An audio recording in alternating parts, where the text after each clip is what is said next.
Alors avant de commencer cette vidéo, je sais que ce comparatif n'a absolument aucun sens, il n'est pas logique. Personne va comparer deux smartphones à des prix aussi différents. Mais moi si je le fais, je l'ai toujours fait. Ça fait des années que je vous compare des smartphones milieu de gamme ou voire entrée de gamme contre des haut de gamme pour voir est-ce que la différence elle est si significative que ça. Alors pour aujourd'hui, j'ai le Galaxy S25 FE dans ma main gauche et l'iPhone 17 Pro Max dans ma main droite. Le but de ce comparatif, ce n'est pas de voir est-ce que l'iPhone est meilleur ou pas parce qu'il est meilleur. C'est logique, voilà, il n'y a pas de débat. Mais le but ici, c'est de voir comment le Galaxy se débrouille et est-ce que l'écart de prix de x2, est-ce qu'il les valent? Est-ce qu'il vaut cette immense différence de prix? Il y a quand même 750 €, c'est quand même pas rien. Alors, je préfère préciser quelques points. Comme je l'ai dit déjà dans le test du Galaxy S25 FE, on est sur un excellent produit, aluminium vert sur l'iPhone aussi. Franchement, on n'est même pas sur des qualités de finition avec des standards extrêmement différents, comme par exemple le titane qui était vraiment, on va dire, une image de luxe chez Apple et surtout de résistance qui n'est plus le cas aujourd'hui. Parce que mon iPhone 15 Pro Max à l'époque, je l'avais fait tomber une quarantaine de fois, je crois, en 2 ans. Il s'est jamais pété la gueule. Là, aujourd'hui, je vous avoue que je suis obligé de mettre une coque parce qu'on ne sait jamais. Bon, cette vidéo, bien sûr, est en collaboration avec Opera. Je vais vous en parler et on se retrouve juste après. Aujourd'hui, je voulais absolument vous parler d'Opera parce que dans mon workflow de tous les jours, j'ai vraiment besoin d'un navigateur rapide et simple d'utilisation. Et surtout, un navigateur qui m'aide à rester absolument organisé. Et honnêtement, Opera m'a surpris sur pas mal de points. Déjà, il y a le VPN intégré, pas besoin d'installer une extension ou de créer un compte. Il est là, il fonctionne en un clic, il ne collecte pas votre activité. Quand on travaille dans les cafés, en déplacement ou sur des fichiers ultra sensibles, ça apporte une véritable tranquillité d'esprit. Ensuite, il y a les tabs Island. C'est tout simple, mais tellement pratique. Je peux regrouper mes onglets par thème, un groupe pour mes recherches, un autre pour mes achats. Ça évite d'avoir une vingtaine d'onglets mélangés et on s'y retrouve beaucoup plus vite. Je peux également les développer lorsque cela est nécessaire et réduire quand je le souhaite. Une autre fonctionnalité que j'utilise pas mal, c'est le split screen. Ça affiche deux pages dans la même fenêtre. Typiquement, je peux garder un document à gauche et mes recherches à droite. Ou regarder par exemple une vidéo et suivre des notes juste à côté. Il suffit de faire glisser un onglet vers le bas pour le créer. Ça fait gagner du temps et ça évite de jongler entre plusieurs fenêtres. Et puis il y a le player détachable, alors lui c'est mon préféré. Je peux écouter ma musique depuis Spotify ou Apple Music directement dans Opera, déplacer le lecteur où je veux ajouter à l'extérieur ou à l'intérieur du navigateur et la musique se met automatiquement en pause si je lance une vidéo. C'est simple mais ultra pratique. Enfin, si vous aimez personnaliser votre environnement, les thèmes sont vraiment poussés. On peut changer l'ambiance du navigateur, les sons, les animations, les couleurs. C'est agréable quand on passe des heures devant son écran. Opera sponsorise cette vidéo et comme d'habitude, pour ceux qui me connaissent déjà, je vous recommande toujours des outils que j'utilise personnellement et qui sont vraiment utiles dans mon quotidien. Donc je les remercie encore une fois d'avoir soutenu ce projet et n'oubliez pas de regarder dans la bio, vous avez tous les liens de téléchargement d'Opera. Merci à eux encore de soutenir le projet. Et maintenant, on reprend la vidéo. Alors bien sûr, j'ai fait la prise en main, je vous en parle en détail, vous allez voir les différences et on va revenir à la fin pour faire bien sûr le débrief. Alors, on démarre ce comparatif qui n'a absolument aucun sens et je le redis une deuxième fois dans l'espace commentaire parce que je fais très souvent des comparatifs sur la chaîne YouTube. Le but ici n'est pas de savoir est-ce que l'iPhone est meilleur que le Galaxy S25 FE, ça on le sait. L'objectif de cette vidéo c'est de voir qu'est-ce que vous avez en achetant un smartphone à 750 € comparé à un smartphone haut de gamme. Qu'est-ce qu'il fait d'aussi bien, qu'est-ce qu'il fait de moins bien. Maintenant vous avez compris à peu près. Il y a un truc que j'aime pas déjà dès le départ, je vous le dis,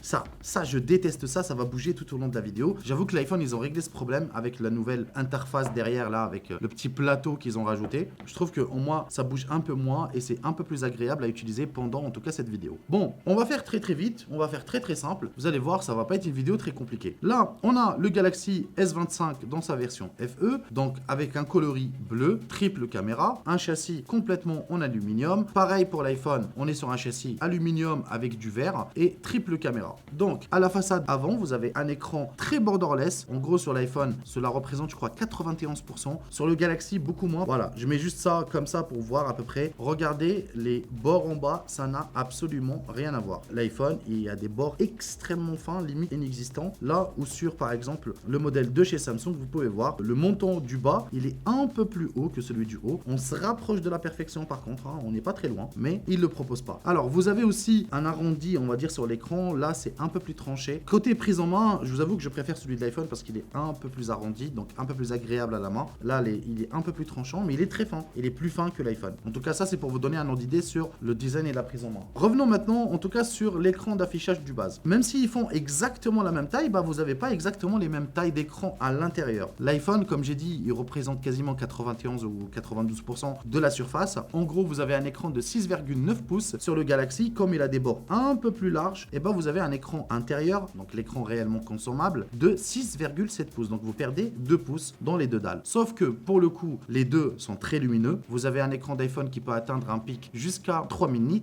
et le Galaxy à 1900 nits. Je préfère encore le redire parce que je le dis à chaque vidéo. Sachez qu'à partir de 1000, c'est déjà exceptionnel. Le pic de 3000 nits, c'est juste uniquement dans des mesures de labo. C'est-à-dire dans un usage quotidien, en règle générale, vous allez utiliser plus 1000, peut-être avec un pic HDR à 1600 par exemple sur l'iPhone. Sur le Galaxy, on n'a pas forcément cette info, mais normalement c'est un pic HDR à 1900. Mais ça reste un écran extrêmement lumineux. Bon, c'est un écran Samsung, rien à dire dessus. Il est très bien calibré, les couleurs sont top, il n'y a rien à dire dessus. Côté puissance maintenant, vous avez la A919 Pro côté Apple avec 12 Go de RAM. Sur le Galaxy, on a l'Exynos 2400. Alors vous avez 12 ou 16 Go de RAM aussi sur la version Samsung. Bon, côté performance, grosso modo, pour faire simple, attendez, je prends mon iPhone. Là, la puce de chez Samsung est l'équivalente de la puce de chez Apple A17 Pro. Donc ça veut dire qu'on est sur une puce qui date de 2 générations en arrière, voilà, en termes de puissance. Pour vous donner un ordre d'idée assez simple, bon, c'est clair, l'iPhone, il explose à tous les niveaux. Il est 30 à 40% plus puissant, mais c'est normal. On est sur la catégorie FE. Si vous voulez un smartphone aussi puissant que le dernier iPhone, eh ben, vous devez mettre le paquet et aller acheter le Galaxy S25 Ultra. Là, vous allez avoir une puissance assez équivalente, même si je trouve que l'iPhone reste plus puissant encore par rapport au Galaxy S25 Ultra. Il faudra attendre le S26 Ultra qui va sortir très prochainement, d'ici 2 mois ou 3 mois, pendant le World Mobile Congress, et vous aurez une puissance équivalente au dernier iPhone. Pour l'instant, je pense que l'iPhone reste très puissant, ou sinon, si vous préférez, vous avez aussi, c'est le Realme GT8 Pro dans son édition limitée ou pas, hein, parce que même le normal, vous avez aussi accès au même processeur, et là, vous avez le dernier Snapdragon 8 Elite génération 5. Donc, je le mets de côté, histoire d'aller super vite. Vous l'avez compris, vous avez un lecteur d'empreintes digitales sous l'écran. Il n'est pas capricieux, il fonctionne très très bien. Sur ça, il n'y a rien à dire. On va tourner maintenant les caméras, comme j'ai dit, en tout cas, pour pas l'oublier. Côté puissance, comme j'ai expliqué, l'iPhone, il est 30 à 40% plus puissant, c'est quasiment x2 de puissance, mais on verra ça tout à l'heure quand on va comparer un peu les interfaces et la fluidité. Donc là, vous avez un triple capteur photo. Côté photo, Samsung, vous avez 3 capteurs de 48 mégapixels avec un zoom, on va dire, de x4, voire x8, mais en réalité, c'est un crop numérique. Ils disent c'est un zoom optique, mais c'est pas réellement un zoom optique. Sur le Samsung, vous avez un triple capteur, le capteur principal de 50 mégapixels, le second, c'est un ultra wide de 12 mégapixels, et vous avez un téléobjectif 2x3, donc un 8 mégapixels. En réalité, en termes de photos, il n'y a pas à discuter. Voilà,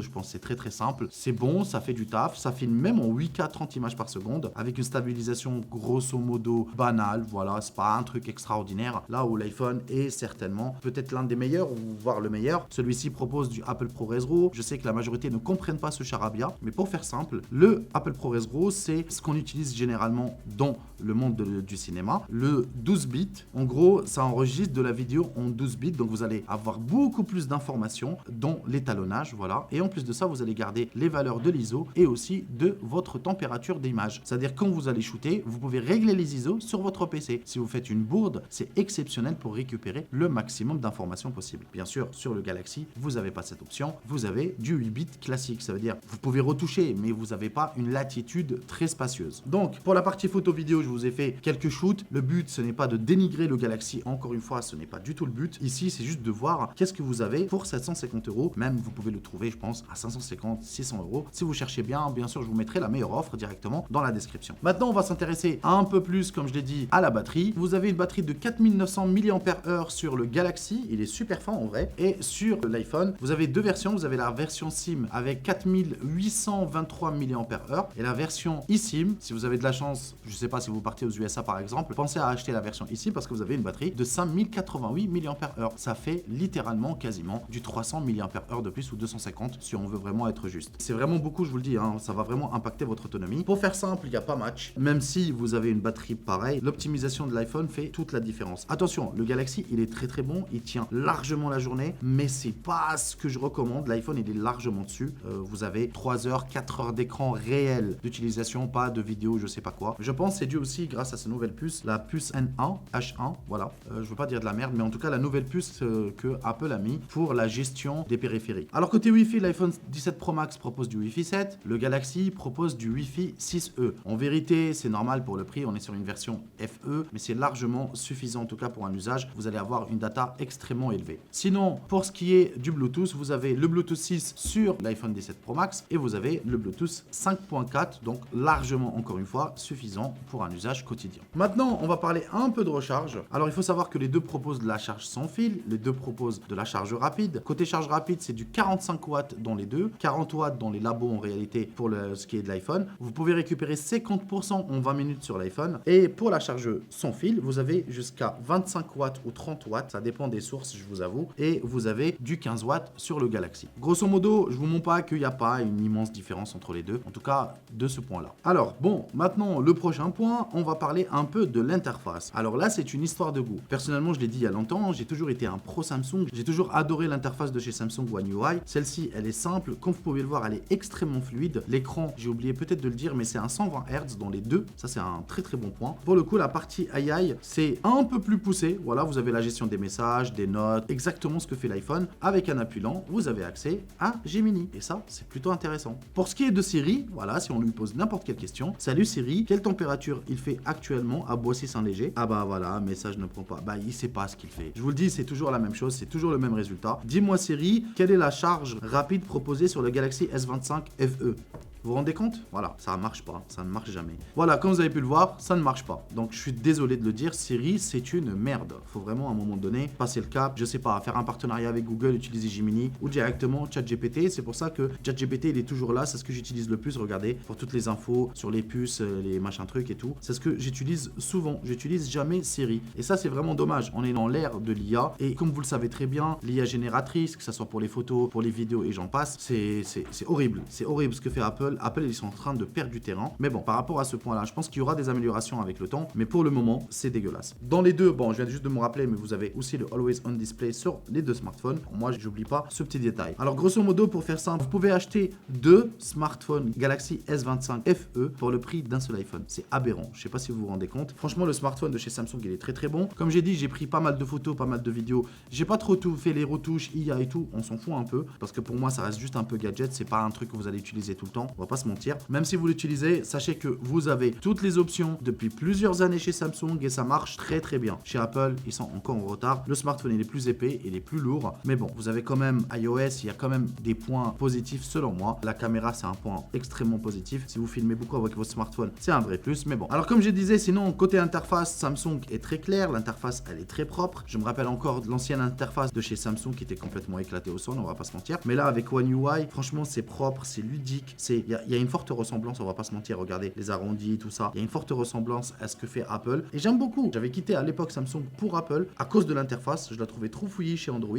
Mais là, les dernières années, il n'y a rien à dire. Regardez comment c'est clair, comment c'est propre. Ça fonctionne très très bien. Le multitâche, bon, la touche ici, vous pouvez la changer. Hein. Si vous aimez pas les trois touches, vous pouvez mettre par exemple exactement comme Apple parce que maintenant tout le monde fait comme Apple. Vous avez le multitâche qui ressemble vraiment à Apple et c'est hyper fluide. Regardez, c'est hyper fluide. Comme je l'ai fait déjà dans la partie, si vous vous rappelez, prise en main des produits FE, les écouteurs, la tablette et j'en passe. Là, le smartphone, il est extrêmement fluide. Il fait tourner la majorité des jeux sans aucun problème. Bien sûr, vous n'allez pas lui demander de gérer un AAA, même si il a un SoC Exynos 2400 qui a une puissance équivalente à l'iPhone 15 Pro Max. Mais bon, à la différence des deux, c'est que Apple pousse beaucoup l'optimisation. Là où qu'on le veuille ou pas, sur le monde Android, il y a toujours une surcouche supplémentaire. Donc, vous n'aurez jamais la même optimisation. Et j'ai hâte que Samsung, un de ces quatre, propose son propre OS, même si, on va pas se mentir, ils n'ont pas vraiment besoin. Mais là, avec ce qui se passe avec Google actuellement, Gemini et j'en passe, Google prend tout le marché. Ils jouent pas dans le même game. Alors, j'ai fait le tour des deux smartphones, je pense. Il n'y a pas grand chose à dire dessus. Comme j'ai dit, je vous fais maintenant le récap à la fin de cette vidéo. On se retrouve en face à face. Bon voilà, comme vous l'avez compris les amis, je vous montre pas que pour 750 €, personnellement, je trouve que même le Galaxy S25 FE est un poil cher. Voilà, c'est pas mauvais, attention. Il a des très très bonnes performances, c'est un très très beau smartphone. Mais je trouve que le positionnement tarifaire, on est plus sur voilà, du milieu de gamme gamme milieu. Voilà, milieu de gamme, milieu. Voilà, parce qu'il y a des smartphones haut de gamme, par exemple, je vous ai testé récemment le Redmi GT8 Pro. C'est une dinguerie monumentale pour le même prix. Hein. Mais genre une dinguerie, vous avez le dernier Snapdragon, vous avez la certification IP69, vous avez triple capteur photo de Turfu, un écran 10 bits avec 7000 nits HDR. C'est un truc de malade. Allez regarder la vidéo, je vous mets le lien dans la description bien sûr si vous souhaitez regarder. Parce que franchement, à un moment donné, bon, vous payez la marque chez Samsung. Je sais qu'il y a des fans, je sais qu'il y a des gens qui aiment bien. Ce n'est pas de la méchanceté de ma part, loin de là. Au contraire, c'est un super beau produit. Si vous aimez Samsung et si vous ne gérez que par Samsung, ce que je peux comprendre, hein, j'étais un très grand fan par le passé. Je suis toujours fan de leurs produits, bien sûr. Si vous souhaitez vraiment un excellent rapport qualité-prix, allez regarder côté Realme. Je pense pas que vous allez être déçus. Franchement, de super bons produits. Mais il n'y a pas que, bien sûr. Il y a plein d'autres marques. Dans ce segment de prix, en tout cas à 750 €, déjà que je trouve que le Galaxy, pas forcément super bien positionné, mais vous arrivez à le trouver facilement à 550, 600 €. Hein. Là, à ce moment-là, c'est un très très bon prix pour le coup. Pour revenir maintenant à notre comparatif, parce que vous êtes là pour ça, pour voir est-ce que ça valait le coup ou pas. Mais comme vous avez pu le voir tout au long de la vidéo, oui, on n'est pas sur la même gamme, mais en toute honnêteté, on a atteint un stade, on va dire, sur les produits aujourd'hui, où le milieu de gamme n'est pas si loin du haut de gamme en termes d'usage. Alors oui, sur le papier, c'est moins bien, c'est logique, mais je parle en termes d'usage. Vous n'allez pas aller plus vite que la lumière, c'est ça que j'ai envie de dire. Vous pouvez avoir un écran extrêmement fluide, vous pouvez avoir un processeur extrêmement puissant pour les jeux vidéo, mais derrière, franchement, le nombre de vidéos qui puissent profiter de cette puissance ne sont pas très très nombreux. Donc pour l'usage de 99,8% de l'humanité, vous allez avoir un usage extrêmement proche l'un de l'autre. Donc même, alors les Exynos qui équipent le Samsung, le 2300 je crois, ou 2600, je me rappelle pas trop, fait très très bien le boulot. Franchement, comme je vous l'avais dit, c'est l'équivalent d'une puce A17 Pro. C'est pas rien, je vous le dis, hein. C'est la puce qu'on trouve sur l'iPhone 15 Pro Max. Donc pas vraiment de la merde. Mais là en l'occurrence, c'est vrai que cette année, on a des puces encore plus puissantes, mais je commence à ressentir que à l'usage, c'est pas quelque chose qu'on ressent vraiment parce qu'on a atteint cette maturité technologique depuis 2-3 ans, je trouve. On voit pas trop de différence en termes de fluidité, même si je la ressens avec l'iPhone. Mais je l'ai déjà expliqué dans la vidéo si vous avez regardé la vidéo. Encore une fois, vous avez les liens dans la description pour aller regarder. Mais j'avais remarqué cette différence après la mise à jour du 26,1 de iOS. L'iPhone 15 s'est transformé en iPhone 6, ralentissement tout le temps, ce que je comprenais pas parce que c'est un peu dommage d'avoir payé un smartphone aussi cher pour que 2 ans après, il devient limite pas inutilisable non plus, mais ça gâche un peu l'expérience. Dans le comparatif, on l'a pas trop vu, ça fait quelques jours qu'il est éteint, mais bon, vous avez compris. En tous les cas, pour le prix, vous avez vu la différence. Pour l'usage, franchement, si vous n'avez pas forcément les moyens, si vous avez envie de vous faire kiffer avec un iPhone, allez-y, c'est l'une des meilleures expériences du marché. Mais si vous achetez un Galaxy, en toute honnêteté, à part en caméra, en toute honnêteté, vous n'allez pas forcément perdre grand-chose. Ouais, il y a aussi l'autonomie aussi, mais à part ça, vous ne perdez pas grand-chose. C'est déjà rapide, c'est fluide, c'est léger, c'est un beau produit, c'est un très très bel écran. Bon, on n'a pas quand même les bordures très symétriques, celui du bas il est un peu plus gros, c'est pas très grave, encore une fois, pour le prix que vous allez le payer, surtout si vous l'achetez à 500, 600 €. Bref, voilà, c'est mon avis dessus. Je voulais pas trop dégommer l'iPhone, je voulais pas trop dégommer le Samsung non plus, c'est pas le but. Le but c'est voilà, si vous avez l'un ou l'autre, vous savez ce que vous avez par rapport à un smartphone milieu de gamme de nos jours. Et la différence, ça devient dur un peu de justifier les prix aujourd'hui. Je vous le dis honnêtement, ça devient très dur, surtout pour l'iPhone. Hein. C'est le plus pro des pros que j'ai eu, mais c'est aussi le moins premium. C'est tout pour moi. Encore une fois, merci à Opera d'avoir sponsorisé cette vidéo. C'est grâce au sponsor que la chaîne continue de survivre. Je vous embrasse fort. Je vous dis n'oubliez surtout pas de liker, de vous abonner si vous ne l'avez pas encore fait. Et on se dit à très vite pour une vidéo encore plus tech sur la chaîne YouTube. C'était Daddy.